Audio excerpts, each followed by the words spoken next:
charla con Manuel Matamoros, abogado, miembro fundador de la Grada de Animación de Real Madrid, socio de Real Madrid desde hace muchísimos años, con el que hablaremos de la animación en el Estadio Santiago Bernabéu y también de la animadversión, sobre todo con el caso Vinicius, en los campos rivales hacia el equipo blanco.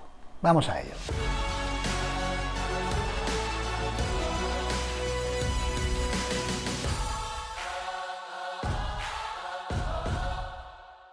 Hola a todos, hoy tenemos con nosotros primero a un amigo, Manuel Matamoros, abogado, pero bueno, más conocido por tu posición en la grada de animación de Real Madrid, ¿no, Manuel?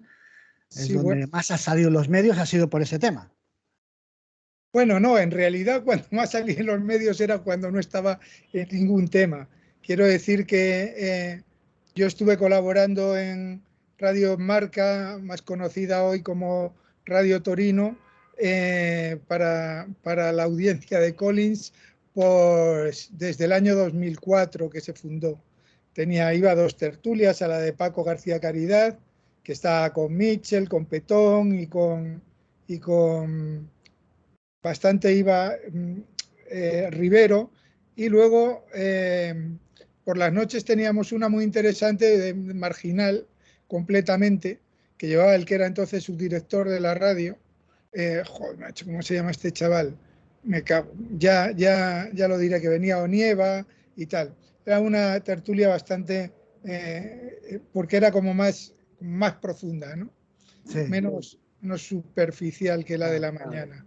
Entonces allí estuve hasta que en el 2012 demandé a Palomar. Bueno, demandaste a Palomar en nombre de José Mourinho. Sí, efectivamente. Como representante legal tú, como abogado de José Mourinho, ¿no? Exacto. ¿Cómo? Bueno, tú vas a decir que era su abogado, pero ¿cómo pudo salirse de esas Palomares? Que a mí son cosas que se me caen los huevos, perdona. Pero a ver, aclaremos, Palomar hizo una información en la que decía que Mourinho era una persona típica, más o menos, de las que te atropellan y salen a la fuga, ¿no? Eso y salió indemne de eso. Claro, pero si eso es normal, nosotros sabíamos que iba a salir, ¿eh? O sea que lo que me sorprendió, no me sorprendió tanto, es que saliera Bollero con lo del nazi portugués, ¿no? Pero no me sorprendió tanto, es decir, era un tema que esperaba ganar en el Constitucional después de volver a perder en el Supremo, que también lo esperaba volver a perder en el Supremo. Quiero decir, ninguna eran acciones penales, eran acciones civiles de defensa del derecho al honor y, bueno, pues yo creo que tiene que haber ciertos límites, ¿no?, en cómo manejamos el lenguaje, pero bueno, enseguida se envuelve todo en un contexto deportivo, no se quiere decir tal, y así fue el tema aquel. Bueno, luego no llegamos a nada productivo porque como José Mourinho se fue al Chelsea, pues realmente perdió completamente el interés, pero fue muy bonito el juicio, por ejemplo, de Bollero, fue muy bonito porque le sorprendió al compañero mío que defendía el diario El País y a Bollero, y le sorprendió que estuviera Mourinho allí. Pero es que este era el concepto, es decir, lo de Mourinho fue una situación muy incómoda. Pero bueno, en aquella época es cuando me relaciono con los movimientos sociales, porque se ocurren dos tropelías a la vez. Un ataque y misericordia. Hemos visto una cosa parecida con lo de Vinicius, aunque más cruel todavía, porque es no voy a desproveerlo de elementos de racismo que no deberíamos desproveerlo.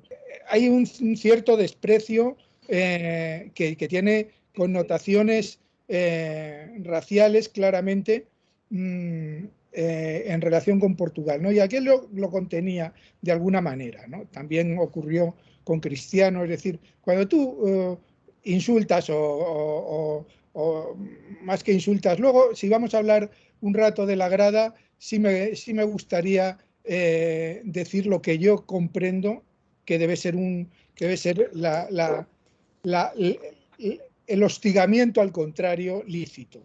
A mí, si me lo permites, en el caso de Vinicius lo que más me ha sorprendido ha sido la persistencia. Es decir, en Mourinho sí que había, y en Cristiano había un acoso y derribo regular, pero es que lo de Vinicius ha sido 1 año y medio prácticamente en todas las salidas y ante la pasividad de todos.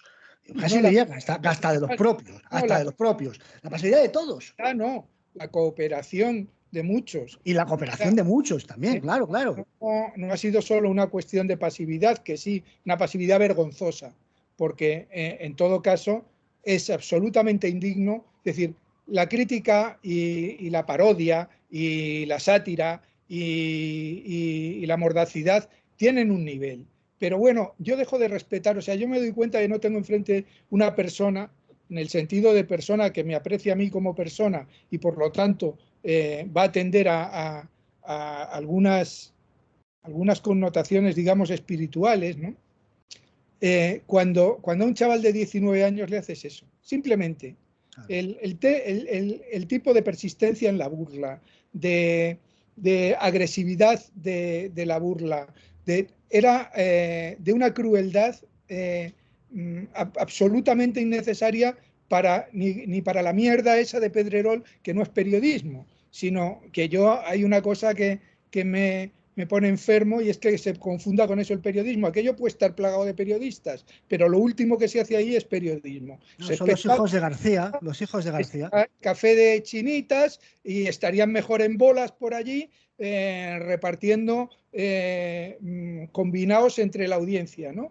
Pero desde luego no tiene nada que ver con el periodismo. Yo defiendo el periodismo, pero el periodismo es una de las profesiones pues, tan necesaria para la sociedad como es la abogacía, ¿no? Es decir, no a los niveles de la medicina a lo mejor, pero desde el punto de vista de la salud social, el periodismo es una profesión de ejercicio imprescindible. Fíjate que en todos estos follones que estamos metidos ahora, lo de Vinicius, lo de Negreira, lo de Piqué, lo de todos, hay un montón. Vas repasando y para mí el elemento común y sobre todo el elemento necesario en todos esos casos es el elemento mediático. Claro. O sea, es imposible que se haya dado todo en lo que en el cenagal que se ha convertido el fútbol español, es imposible sin la cooperación del factor mediático, además de una forma casi te diría a tropel. O sea, no ha sido factores individuales, no. El periodismo. Habrán excepciones, por supuesto, pero imposible. Estoy totalmente de acuerdo con ello. Y ese nivel de degradación pues empezaba entonces. Es decir, no es que haya sido un periodismo brillante históricamente, el periodismo deportivo, sí que ha habido periodistas deportivos de muchísima calidad, o sea, hay crónicas y hay tanto crónicas de mucha calidad, incluso literaria, aunque realmente ha destacado más por ser pedante y poco higiénico con el idioma. Siguen diciendo envergadura para hablar de la altura de una persona y cosas así, pero les parece que envergadura dice más, ¿no? Siguen utilizando señalización, por ejemplo, cuando hablan de las faltas, etcétera. Era muy divertido lo que hacía Lázaro Carreter de algunos artículos del Dardo y en la Palabra. Se los dedicaba precisamente a ellos, a ese vicio que tienen de parecer más cultos, quizá porque a lo mejor tenían una infravaloración dentro del periódico, dentro de la publicación o dentro de la profesión. Y entonces estaban siempre tentados de parecer más cultos. Pero incluso incurriendo en eso, hay crónicas de mucha calidad y luego hay trabajos de mucho mérito. No, sin duda, sin duda. Hay trabajos de mucho mérito. No deja de ser curioso que ahora hayan desenterrado no sé si la expresión más adecuada, pido perdón, que hayan sacado otra vez a García de donde sea que estuviese, cuando precisamente es una de las personas que introducen ese factor del periodismo como elemento de poder o de abuso del poder que tiene el propio, bueno, el cuarto poder, el periodismo, gracias a la audiencia, y cómo fue la primera persona que empieza a abusar de una forma ya casi sistematizada y bueno, establecer casi como las reglas del juego en función de sus propios intereses, pues presionando, acosando, y eso es lo que, ahí están los Pedreroles, los de la Morena y tantos que luego la han seguido, ¿no? Es tremendo que le tengan como modelo, pero claro. sobre todo además es tremendo, es una cosa, es un dato de la realidad tremendo que tal cantidad de periodistas deportivos tengan a García como modelo, porque claro, ¿qué te puedes esperar después? Pero luego, sobre todo, yo recuerdo cómo les trataba, ¿no? Y a sus colaboradores, Pero vamos. Roberto Gómez, le faltaba escupirle después de que le trajera el café, ¿no? Y entonces dices, bueno, ni siquiera, o sea, si desde el punto de vista profesional hizo un ejercicio repugnante de la profesión, porque efectivamente, como tú dices, la utilizó para coaccionar a, a terceros en aras del beneficio de actividades económicas en las que participaba, le hace el tema de Unipublic, la Vuelta a España, por ejemplo, y la presión sobre el Reynolds, entonces se llamaba el equipo que luego fue de Indurain, entonces era Delgado el líder del equipo, y otra serie de episodios más que se podrían sumar. Es un sujeto importantísimo en la elevación a las alturas de José María Villar y, por ¿Y qué, supuesto, qué decir de Tenerife?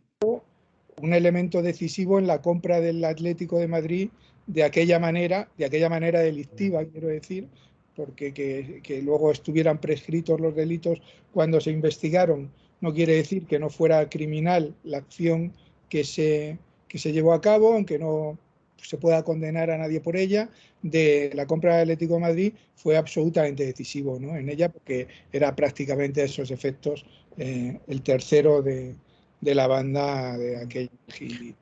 Y la persona que cuando Luis Milla confiesa que hay un jugador del Barcelona que le ha ofrecido comprarle, o sea, que se vendiera Luis Milla en Tenerife, y el Madrid, bueno, Mendoza, Michel y Milla hacen aquí una estratagema para tender una trampa, quedan con él, bueno, queda con el Milla, pues es García el que llama a Núñez y le avisa de que ojo que os están tendiendo, Ojo que os han pillado.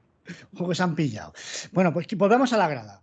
El otro día me decía un amigo, así de bruto, yo tengo amigos de todos tipos, como todos, y me decía, es que el día que en el fútbol no se puede insultar, pues habrá muerto el fútbol. Le digo, pues igual se ha de morir. Es decir, ¿tú crees que el fútbol tiene que ser necesariamente un ámbito embrutecedor? Es decir, no podría ser todo lo contrario, dada esa implicación que tiene emocional sobre la gente, un elemento para mejorar la sociedad, no para convertirla Yo todo lo en algo contrario, peor. no, yo todo lo contrario no lo creo, te juro, te digo de verdad. O sea, y además no hay nada más que vernos a los aficionados al fútbol para perder toda esperanza de que vayamos a mejorar la sociedad de alguna manera. O sea, es como esperar lo de los políticos o de lo que sea. Es muy difícil mejorar la sociedad, pero, pero vamos, no creo que el fútbol deba asumir la responsabilidad sobre sus hombros de mejorar la sociedad, pero sí de no empeorarla, ¿no? Y dice tu amigo que si no se insulta se muere el fútbol. Yo creo que no hay ninguna necesidad de insultar y además el juego del fútbol es completamente ajeno al insulto, ¿no? Es evidente que es un juego que concita una carga emocional brutal, es que muy pocos lo consiguen y de ahí su éxito. Y la magia del fútbol es que consigue que 100.000, y si hubiera 200.000 en el estadio, estarían 200.000 tíos, estarían vinculados emocionalmente en su estado de ánimo a lo que va a ocurrir allí, ¿no? Bien, entonces naturalmente si quieres que los tuyos ganen y estás vinculado de esa manera emocional a ellos, pues procuras que el contrario lo pase mal, ayudando. Pero eso no implica que le tengas que insultar, es decir, es más, cuanto menos insultas, más inteligente eres, o más inteligente, más daño haces. Yo no veo que, o sea, cuando pusimos el tifo aquel, decidme qué se siente, que se tiró toda la profesión periodística sobre nosotros por recordarle al Atleti que había perdido 2 finales. Bueno, y era una canción que se canta en el Bernabéu, pues no tiene mayormente insultos. Es una canción que hace sorna de las desgracias del contrario sucedidas contra ti. Bueno, pues ¿qué le van a hacer? La primera desgracia que tuvieron fue fundarse. Y desde entonces han venido las desgracias en sucesión, como no podía ser de otra forma, porque eligieron mal la ciudad en la que fundarse. Y entonces, pues te ríes de ellos y ellos cuando pueden se ríen de ti. Eso no quiere decir que te tengan que insultar, ni que tú les tengas que insultar a ellos, ni que te tengan que apedrear como nos han apedreado a nosotros, ni que tengan que apuñalar a alguien como apuñalaron a Zabaleta. Vamos. Evidentemente. Ahora estamos en otra dinámica, evidentemente, que cuando fundasteis Primavera Blanca y luego se dio a pie a la grada de animación, había un fenómeno ultra que posiblemente no tenga bueno, tantos grupúsculos como habían antes, y alguno hay, ¿no? Alguno queda, pero no es lo de antes, evidentemente. Y es otra dinámica. Vosotros padecisteis aquella problemática, tuvisteis que convivir y luchar contra ello o sufrirlo y sufrirlo. Pero no te preocupa, aunque sea otra cosa, lo que está ocurriendo ahora con el Real Madrid, que no se pueda parar esta espiral de acoso y derribo, que se haya convertido ya cada visita en un Sadar de los 80. Pues claro que me preocupa. ¿Cómo no me va a preocupar? Es decir, como le preocuparía a cualquier persona ¿Pero crees equilibrada. que se puede parar o que esto va a ser complicado? Bueno, nada, o sea, todos los fuegos se apagan cuando se agota o el combustible o el comburente. Entonces, si no hay oxígeno o no hay madera para quemar, o no, pero aquí hay gente todo el día más madera y soplando, más madera y soplando. Entonces, el problema no es, claro que se podría acabar si no se alimentara el fuego, pero el fuego se alimenta y se alimenta desde los medios de comunicación. Pero eso no hay una correspondencia. En el Bernabéu no sucede eso, aunque luego digan que sí, que también gritamos y tal. En el Bernabéu no sucede eso. En el Bernabéu, por ejemplo, hombre, vamos a ver, anormales hay en todas partes. Es decir, que en el Bernabéu pasan muchas cosas desagradables. Y negarlo es una estupidez. Lo que no debe haber es complicidad con el anormal, porque en definitivas cuentas, cuando tú normalizas el comportamiento de un anormal, lo que estás es invitando a que la gente se sume y la gente no necesita mucho. Ha habido mucha bronca con lo de Mestalla, era todo Mestalla, no era todo Mestalla, era regular Mestalla. Por supuesto que no era todo Mestalla, porque todo Mestalla no está lleno de racistas, lo diga quien lo diga, incluso los que dicen lo de la amígdala y de que vemos un negro y se nos inflama la amígdala, ¿no? Bueno, se inflamará él. A mí no se me inflama ninguna amígdala por ver un negro, pero en fin, está comprobado científicamente. Bueno, entonces todos somos racistas, pero ¿qué pasa?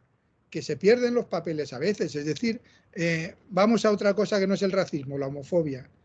Hay una canción repugnante que en el Bernabéu tú la cantas cuando estás disputando un partido contra alguien que recuerde a Guardiola, y si tú la cantas te llevas a medio Bernabéu detrás. Y ni siquiera a lo mejor de esa mitad que te llevas está consciente de lo que está haciendo, ¿no? En ese momento. Pero... ¿Y qué se puede hacer contra eso? Porque mira, ahí somos nosotros la afición, que en este caso comete esa estupidez. ¿Qué se puede hacer por parte del club? Faltan normas, falta legislación para abordar esto. ¿Qué se puede hacer? No, vamos a ver, el problema es, uno, actuar es muy difícil porque esa canción no sale, o sea, si sale de la grada les encienden el pelo, ¿vale? Entonces, de la grada no es de donde sale. Y además yo es que la vi salir, porque como estaba en el campo y como es una canción que me hace daño, pues la vi salir, la oí salir. Y salió concretamente de la esquina de Castellana con Rafael Salgado, el banquero de Bernabéu. Bueno, pues salió de la Castellana con Rafael, la esquina de Castellana con Rafael Salgado, y se extendió muy fácil por todo el campo. Por supuesto yo no la cantaba y a mi alrededor prácticamente nadie la cantaba. No sé si un par de filas delante de la mía había un chaval cantándola, pero da igual, era evidente que funcionó. Lo que aprovechó Pep para salir un poquito más del área de castigo y tal, eso a mí me pareció bien. Es decir, ¿por qué dirían? No, es que Vinicius provocó. Pep no provocó porque nunca pasa que ellos provoquen, pero no, lo que hizo fue no dejarse acochinar por una canción repugnante y tal. Bien, ¿qué puede hacer el Real Madrid? El Real Madrid puede hacer muy poco, porque ¿quién es el que la saca? Cuando salen de una grada de animación, sí, porque está localizada. Este es el caso de lo que pasó en Mestalla. En Mestalla es la grada de animación la que larga el cántico. Luego se va, luego sale en otras partes del campo, luego es en otras partes del campo donde está el tío cerca, aparece ahí, tal y cual. Pero la que lanza el cántico organizado es la grada de animación. Entonces, ahí sí se puede actuar contra eso, porque sí se puede localizar. Pero cuando te sale así, pues lo único que puede hacer el Madrid es intentar educar a sus espectadores para que no incurran en el apoyo de esas Tendríamos cosas. que ser sancionados, quiero decir, pero no solo Madrid, en este caso Madrid y en otros casos otros clubes. Es decir, lo que no puede ser es que esto se normalice, porque si se normaliza, al final se convierte en algo habitual. Es decir, es que claro que tendría que ser sancionado porque es responsable como organizador del espectáculo, no de la competición, pero sí del espectáculo, titular del terreno de lo que suceda en el campo. Pero luego no vas a tener quién es el autor de esto y luego quiere decir que los clubes hoy en día no tienen medios para identificar. Es que eso, por ejemplo, lo del Atlético de Madrid el día del Wanda con Vinicius, fueron miles de personas, miles, las que le cantaron barbaridades. Y que te salgan diciendo que es que no han podido identificar a los que hicieron esos cánticos. Mira, me da igual que cojas a 15 y han sido 1000, pero a 15, o sea, tú puedes detectar a gente que ha gritado eso. Si tú les metes un puro, por eso te digo que si es que no hay normativa, legislación para ampurar a la gente que haga esos cánticos. Porque si a los 10 primeros que le metas un puro, esto se corta de raíz. Vamos a ver, yo creo que estamos a punto de tocar un problema muy aburrido para la audiencia, que es el de la connivencia de los clubes con la violencia, ¿no? Es decir, el problema es que es muy difícil, entre otras cosas, combatirla porque hay mucha connivencia por parte de los clubes, porque los clubes necesitan, aunque diga Relaño lo que quiera, los clubes necesitan a las gradas de animación, es decir, necesitan los ámbitos de animación, la gente que cuando van mal está dispuesta a seguir apoyando a su equipo, porque todo esto no, es que da igual. No, si el fútbol fuera en silencio, no sería igual que el fútbol sin silencio. Bernabéu lo ha ido perdiendo por la combinación de muchos factores. Pero bueno, pues uno de ellos que la grada está 90 minutos cantando y no los grandes animadores que ha habido en la historia que cantaban cada 10 minutos una canción de medio minuto.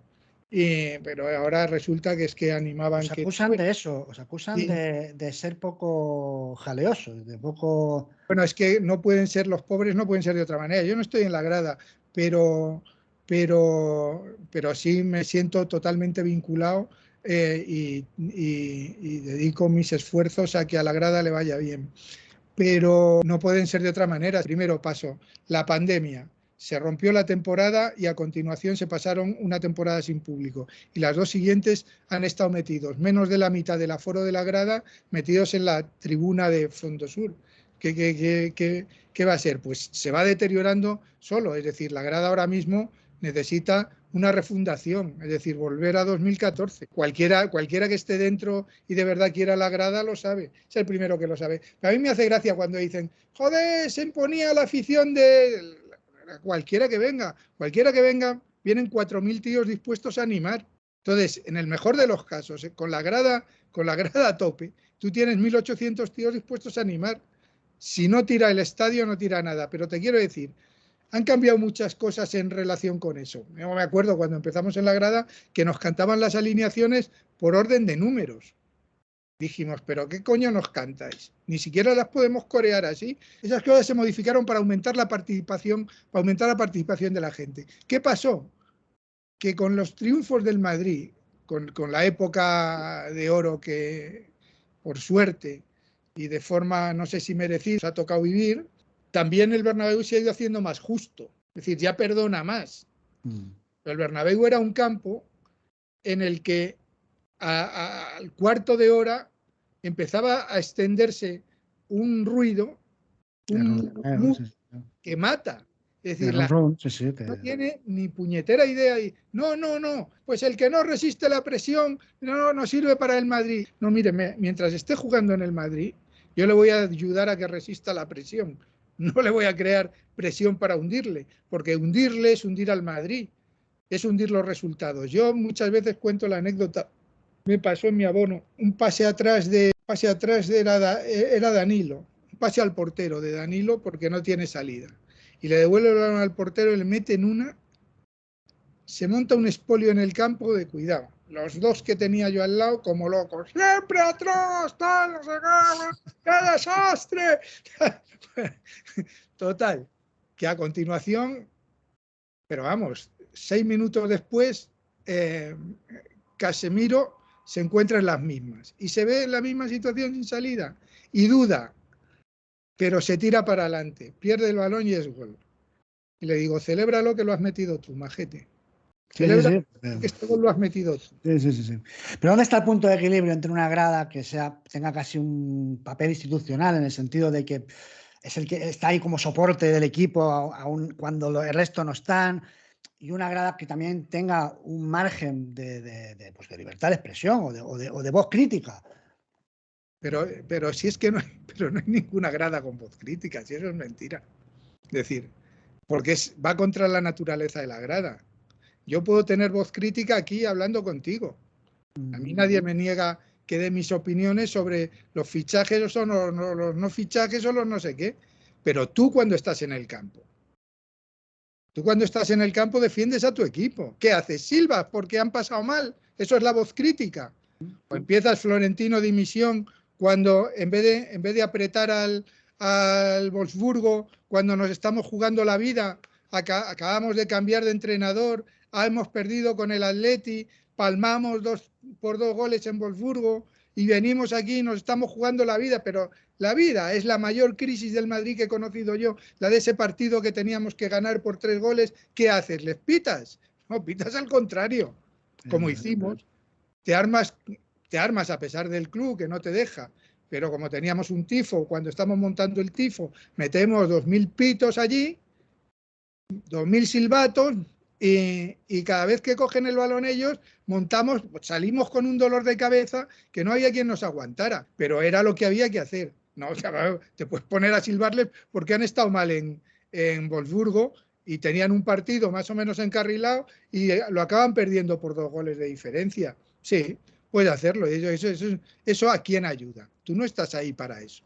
Esa no es la finalidad, sin duda. La finalidad de la animación. La finalidad de la animación es exigirles por la vía del compromiso. Es decir, nadie exige más a Courtois que el otro día, cuando nos pitan el penalti, la grada de animación empieza a cantarle su canción. Va a tener que parar un penalti y es lo que más le está exigiendo.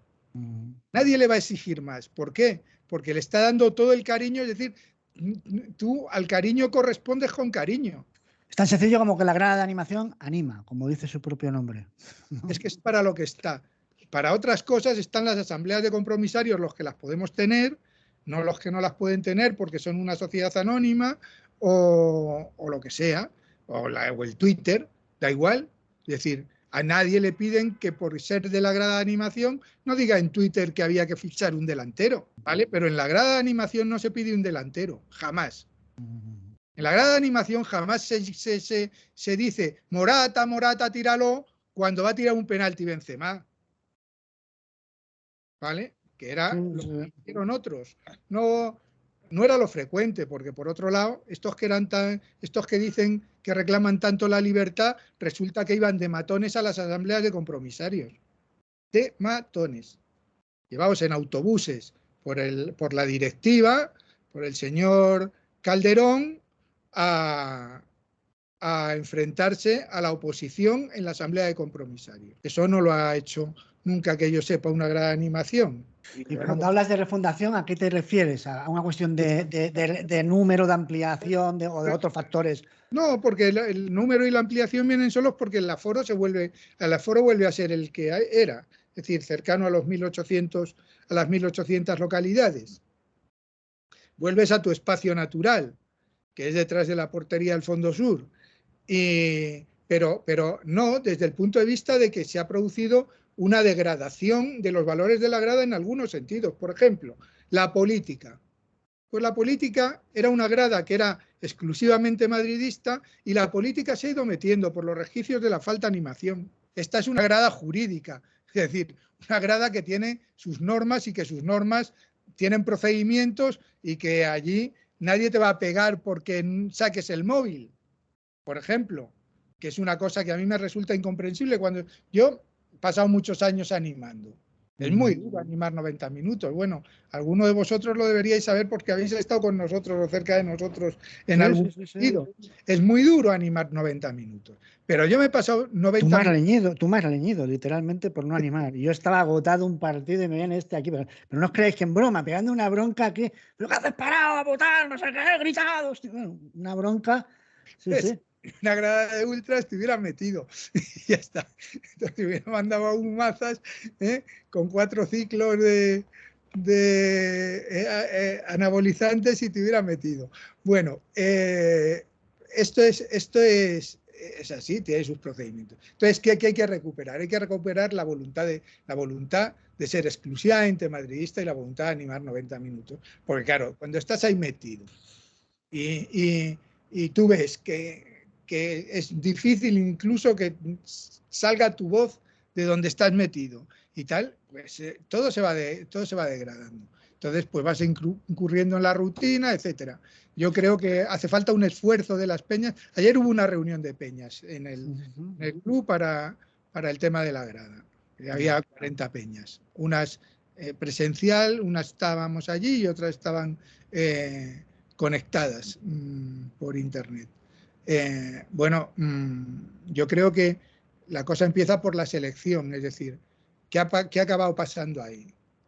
Pues que muchas peñas acaban utilizando eso como una forma de resolver sus compromisos y eso no puede ser así. Claro. La vuelta al sentido de pertenencia, ¿no? La vuelta al... Claro, la gente no se da cuenta de lo importante que es la convicción de que la grada sea solo del Madrid, la animación sea solo del Madrid. Cantar y viva España cuando te viene el Barcelona es una gilipollez, punto. Pero sobre todo es excluyente, porque hay mucha gente... A mí me molestó, se lo he comentado a algunos miembros, que tengo muchos amigos en la grada, y se lo comenté, a mí me molestó como aficionado, como simpatizante del Español, que la última vez que fue el Español ahí se gritara que no vote al Español, que tiene huevos, al Español. Es una cosa. Al Español. Pero eso demuestra que la inteligencia es una cosa limitada. O sea, la inteligencia no es lo más común que hay en la sociedad. Entonces yo también, yo no sé si he comentado eso, pero yo estaba fuera de la grada, claro, y me pasó y digo yo, serán anormales. ¿Cómo se puede ser tan bobo? Y encima habían 20 o 50 del Español ahí en un rincón con banderas de España, así. Que decías, cualquier voz no se puede gritar porque es como ese portugués que hijo puta es o negro de mierda. Al final, esto es así. Bueno, llamarle a los catalanes polacos, pues está bien cuando es una gracia, ¿no? Pero cuando es una ofensa, pues es voluntad de separar. Y entonces los que creemos en esta nación española, de verdad, nos joden más los separadores que los separatistas, ¿no? No tiene que haber política por una cosa, porque la política es excluyente. Es decir, en el momento en que alguien intenta instrumentalizar un colectivo para sus propias reivindicaciones, claro, está excluyendo a los que no se identifican con esas reivindicaciones. Entonces, eso ha funcionado perfectamente en la grada. Y es más, ha habido todo el proceso que ha sido la época de más tensión con Cataluña, y nosotros tenemos una especial rivalidad con el Barcelona, y nadie creo que podrá decir que en la grada en Madrid, en el Estadio Bernabéu, tampoco, pero en la grada del Madrid, que era lo que haya salido un puta Cataluña o cualquier cosa así, a lo largo de todo ese periodo que ha sido el de más tensión. Eso no se valora porque como no sucede, no se valora. Quiero comentarte dos temas. Uno ya lo has comentado, pero quiero incidir en ello. Uno de los dramas es el precio de las entradas. Me comentaba Villarroya el otro día que en Alemania es más barato para los jóvenes menores de 18 años que el cine. Más barato que el cine. Claro, ves estadios a reventar, una animación, aquello, pues no el drama que hay aquí. Eso, bueno, eso por un lado. Lo siguiente lo veremos, que lo siguiente que quería preguntar es por la condición de socio obligatoria para ser abonado. Pero vamos, primero lo de las entradas, ¿qué opinas? Ni siquiera siendo socio tienes abono. Lo de las entradas, que es una salvajada. Es decir, yo sé que en el Madrid son baratas, ¿por qué? Digo, porque yo sé que el Madrid tiene un mercado de entradas que puede ser espectacular. Es decir, Madrid, si quisiera, podría echarnos a los que estamos en el primer anfiteatro, echar al segundo anfiteatro, llenarlo aquello de palcos VIPs y los llenaría a todos y valdrían una fortuna. Y el Madrid, cuando es muy raro que tenga huecos en el estadio, incluso en partidos de segundo nivel o de tercer nivel, ¿vale? Estas son las condiciones de mercado. Entonces, podría estar vendiendo más caro de lo que vende, sin duda. ¿Eso qué debería hacer? Tú vas a expulsar del fútbol, por decir así, a las clases populares, porque en definitiva pues, debería haber una política de precios que protegiera eso, ¿no? Que hubiera entradas a precios populares. Pasa es que esto es muy largo porque mis opiniones personales sobre el estadio y tal son muy largas de contar. Luego, de otra parte,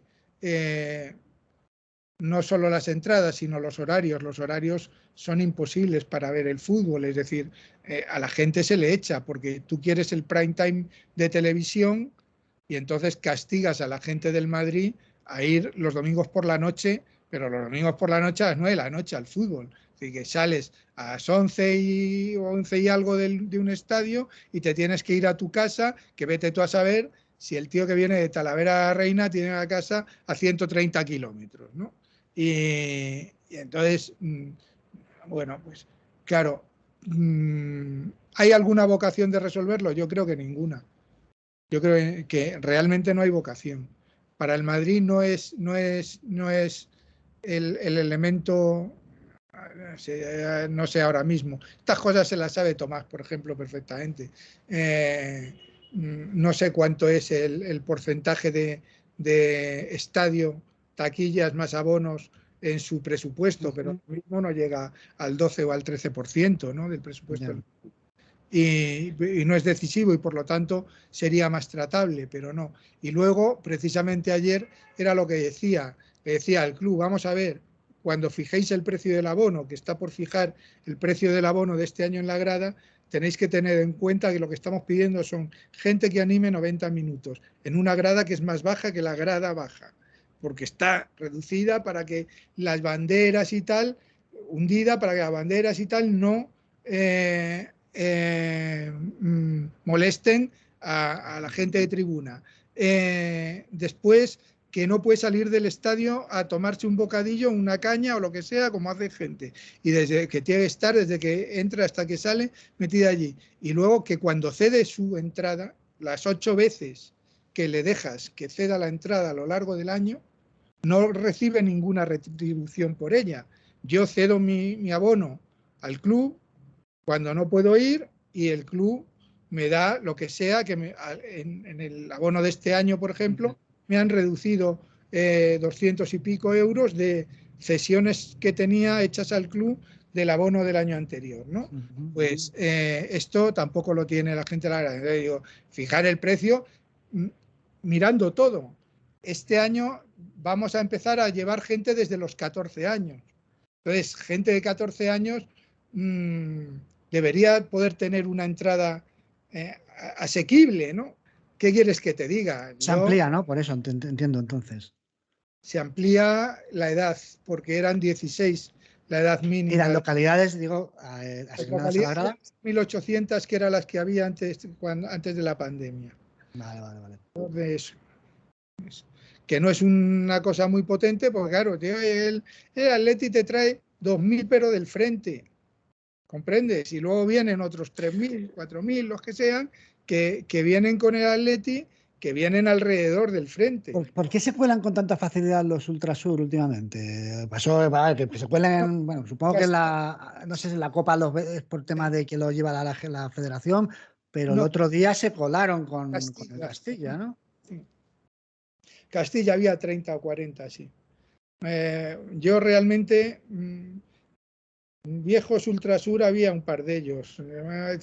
No eran muy tal, no eran muy representativos. El otro día, el día del Barcelona, había algunos más. Bueno, porque vamos a ver, a nadie le han prohibido, o sea, salvo los 4 o 5 que tengan sanciones administrativas y que no puedan entrar en un estadio o acercarse a un estadio, a nadie le han prohibido el club. De hecho, contra lo que dicen ellos, que también es mentira, nunca les prohibió entrar en la grada. Prohibió a una serie de gente. Sí prohibió como Ultrasur entrar en la grada, pero no prohibió a los Ultrasur entrar en la grada. Y de hecho, en el 2014, que fue el primer año de la grada, allí hubo más de 400 tíos que eran de Ultrasur. Entre otros, que aceptaban las normas. Absolutamente aceptaban las normas de la grada. Lo que hicieron fue destrozar el tipo de cómo se llama el tifo de cómo se llama la película, porque ellos habían dicho que ese año no había tifos en protesta porque sus líderes no estaban en la grada, y entonces, pues como los de las demás peñas decidimos hacer un tifo, que era con el Barcelona, que eran carteles de la agencia tributaria, entonces estaba lo de Messi, el Barcelona y tal y cual, eran carteles de la agencia tributaria, y después sacábamos una pancarta arriba y decía cómo se llama la película, y otra se ponía Los Tramposos abajo. Pues eso lo destrozaron ellos allí en el estadio, y luego en Valencia colocaron una bandera nazi en la fanzone del Madrid, en la final de la Copa. Y entonces fue cuando ya Florentino Pérez dijo: estos tíos no entran, no entra Ultrasur, punto. Ni como se llamaban antiguos abonados de la grada joven, que era como se les reconocía para las reuniones de gradas y tal y cual, antiguos abonados de la grada joven, ni como Ultrasur ni como su padre. Y entonces fue cuando, pero porque eso fue, ellos fueron a Valencia con entradas, que había entradas que las pagaban, claro, pero les había dado el club, y las usaron para izar la bandera nazi en la carpa de la fanzone del Madrid. Entonces, pues es que son así, o sea, es que es como el escorpión. A mí me dicen de vez en cuando, claro, no, es que tal, es que ya han cambiado, es que no, es que mentira, no han cambiado, porque hay una cosa que la gente tiene que saber. O sea, en la mitología ultra, la pertenencia al grupo está mil millones de veces por encima de la pertenencia al club y, por supuesto, de la pertenencia al fútbol. Entonces, a mí me ha sorprendido muchísimo cómo han defendido, por ejemplo, la gente de Ultrasur en redes sociales, a la gente del Atleti que colgó un muñeco de Vinicius en el puente. Son hermanos. Es decir, ¿por qué? Pues porque son hermanos. O sea, en el fondo es eso. Es decir, ellos comparten una ideología. En realidad no les gustan los negros en el Madrid. Los aguantan porque meten goles. Pero es así. Es decir, estos insultarían a tus jugadores. ¿Por qué? Porque pertenece a la esencia de su ideología. Su ideología es mucho más importante que el madridismo. ¿Dónde va a parar? El Madrid es un pretexto para ellos. Punto. Ya está. Digan lo que digan. Y si no, nunca habría sido posible que un tipo que es del Atleti, como el Niño, fuera el jefe de Ultrasur. ¿Vale? Entonces, ¿por qué? Porque hay otros valores que son más importantes, y a mí me parece muy bien. Oiga, vaya usted con sus valores a paseo, no venga aquí a pudrir el fútbol, ¿vale? Porque al final, detrás de esto, hay racismo, hay violencia, hay homofobia, hay todas estas cosas siempre, por naturaleza, porque pertenecen a su forma de ser y a su forma de actuar. Ya está.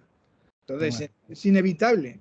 Es inevitable. Y cuando cogen y dicen de vez en cuando, han echado a los líderes de Frente Atlético, es una gran mentira, porque aunque sea verdad, en el supuesto de que lo sea, aunque sea verdad, los que están metidos ahí obedecen, pero al teléfono móvil, vamos. Es decir, son soldados. Y punto. Y entonces su pertenencia al grupo es más importante que... ¿Cómo destrozas si no un tifo en un Madrid-Barcelona? Si te importa el Madrid, ¿cómo destrozas un tifo en un Madrid-Barcelona? Entonces, el problema es ese, pero bueno, oye, eso es lo que hay. Yo, en ese campo es muy difícil que me cuenten nada de él, porque jugaba Puskás la primera vez que me llevó mi padre. Y me he bajado del tercer anfiteatro a la zona de socios 40 millones de veces. Cuando todavía no era socio, era un chaval que entraba con entradas de 10 pesetas. ¿Vale? ¿Desde qué edad eres tu socio? Bueno, primero fui socio desde los 14 años. 14 ya tendría cumplido. Pero tú vivías ahí al lado, ¿no? Claro, vivía en Chamartín, vivía en la Plaza del Perú, bajábamos por el Paseo La Habana al campo y eso, cruzábamos la calle de la Menta, que era donde vivía Velázquez. No existía la calle Alberto Alcocer, que cualquiera le preguntes en Madrid sabe cómo es la calle Alberto Alcocer. Eso no existía, eran descampados. Entonces, yo ya iba al campo entonces. En ese campo lo he visto cómo perdió vigor cuando sentaron a la gente. Entre otras cosas, además, porque sentaron a la gente y la grada alta era la mejor localidad, yo creo, relación calidad-precio, sobre todo las filas altas de la grada alta. Y como los socios elegíamos por orden de ingreso, por orden de veteranía, pues los socios más viejos se cogieron toda la grada, que antes era de pie, que era la zona de socios, pero que estábamos todos, y era de pie, y tenía otro ambiente. El estadio, los dos fondos y el lateral de Padre Damián era la zona de socios del Madrid, que no pagabas nada, porque era... Ahora todos los asientos serán plegables, lo sabes, todos plegables. Todos son reclinables, sí. Sí, mejor, con lo cual... porque dada la escasez de espacio para situarte, yo no tengo nada contra los gordos, pero como te cae un gordo al lado, estás bien jodido. Es así, esa es la verdad. Sí, es la verdad del campo. Yo, oye, ya me gustaría contar otras cosas, pero es lo que hay, es así. Ya hemos elegido hacer esto así, ¿vale?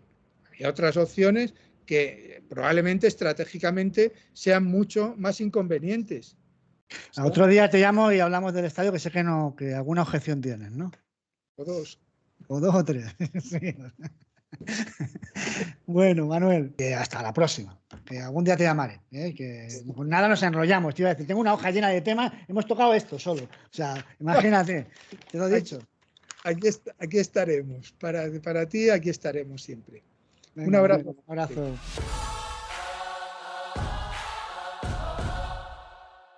Los tifos no sé si los harán mejor o peor, pero desde luego con lo de tramposos en aquel clásico del 2014, clarividentes sí que fueron.